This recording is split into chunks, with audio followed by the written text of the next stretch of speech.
Have you ever considered how culture influences the way you remember things? The culture we immerse ourselves in, from the vibrant streets of New York City to the tranquil tea rooms of Japan, shapes our memory patterns in three significant ways.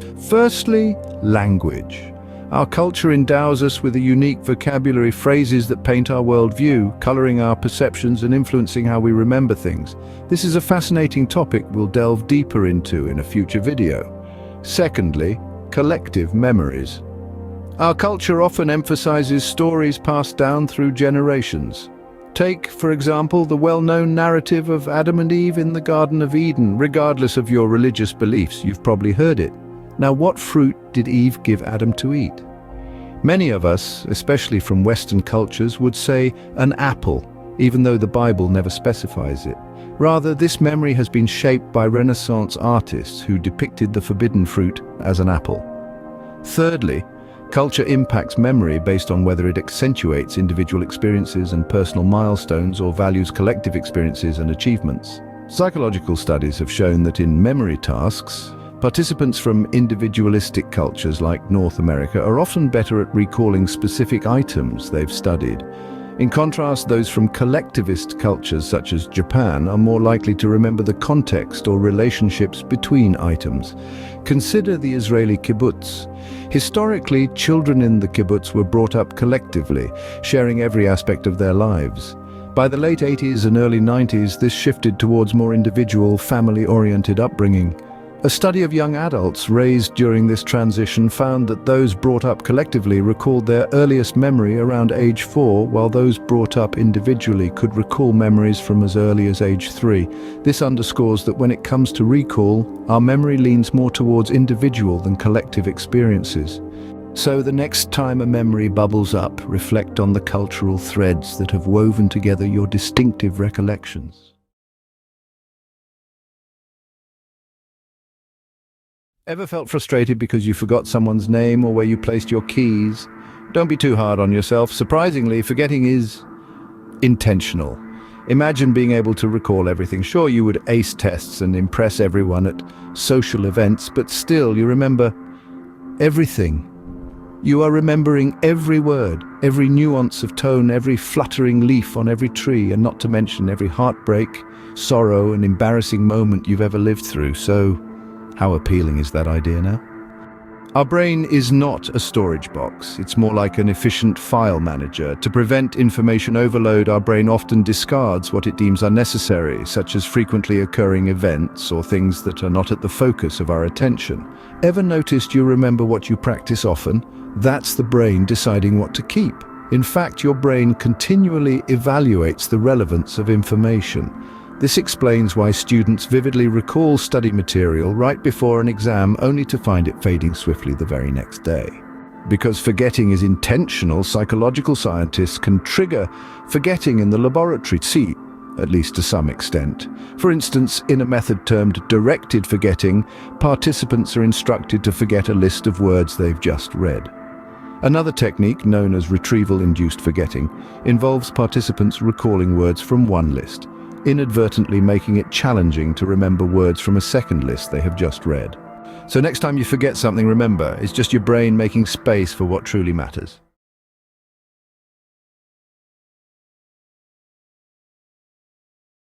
Ever find yourself struggling with a YouTube narrator's rapid-fire delivery, or recalling the names of your favorite TV series but drawing a blank on last week's episode? That's because your mind doesn't just have one memory system, it has several, all working in concert. To simplify, let's talk about short-term and long-term memory. For instance, picture the face of someone dear to you. You've just fetched that image from your long-term memory and placed a copy into your short-term memory for visualization and contemplation. Now let's dive deeper into these memory systems. First up, there's working memory. Think of it as your short-term mental notepad. It holds and manipulates information for brief periods, like when you do mental arithmetic. Psychological research suggests working memory is essential for everyday tasks, from reading comprehension to regulating emotions. You can check out links to some selected studies in the description below. Now onto procedural memory, the long-term memory bank of how-tos. It's what enables you to perform tasks like riding a bike or writing your signature instinctively. Interestingly, if you try to verbally explain how to do these things, you might struggle. That's because procedural memory is automated. It's swift and lasting, but its intricate details elude your conscious mind. Then we have semantic memory, your personal encyclopedia for facts and concepts. It's where you store knowledge like Rome is the capital of Italy, or a dog is a domesticated carnivore. This knowledge is general in nature, independent from specific instances in time and place.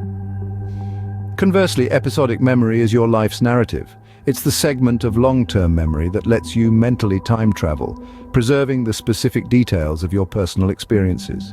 While semantic memory knows dog as a concept, episodic memory recalls that joyous moment when you played fetch with your dog.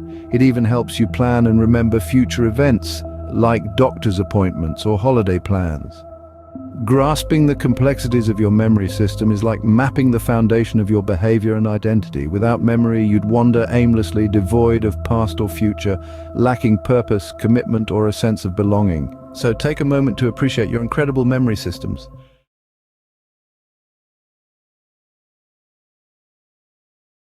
Have you ever wondered why certain memories cling like superglue while others slip away as if they were sand through your fingers?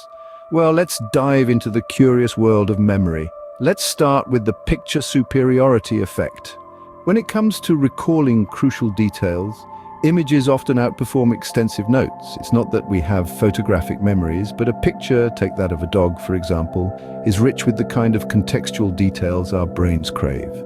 A single word or a short sentence lacks this richness, offering little for your memory to hold on to. Next, consider the own race bias in perception and memory. You're more likely to recall faces from your own race than those of another. Hold on, it doesn't mean you're inherently biased. Our cognitive system simply prefers what's familiar, and chances are you've been exposed to more faces from your own race than from others.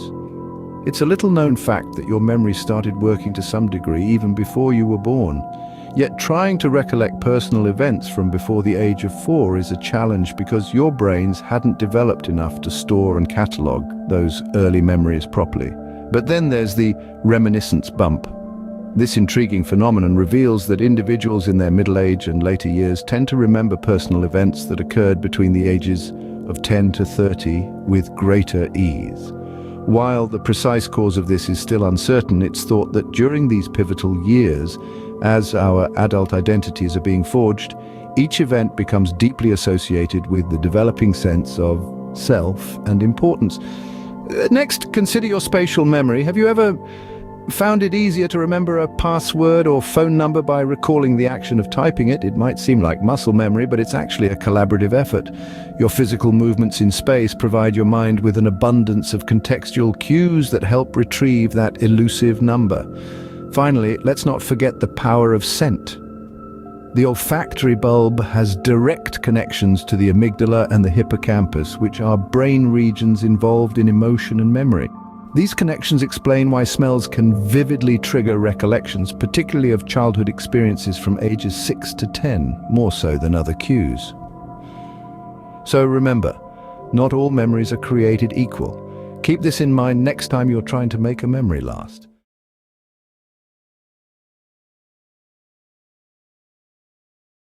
Have you ever wondered how trustworthy your memories are? Memories, those intricate tapestries of our past, are not mere recollections of events. They are more like clay, malleable, shapeable, adaptable. They can be molded and remolded over time.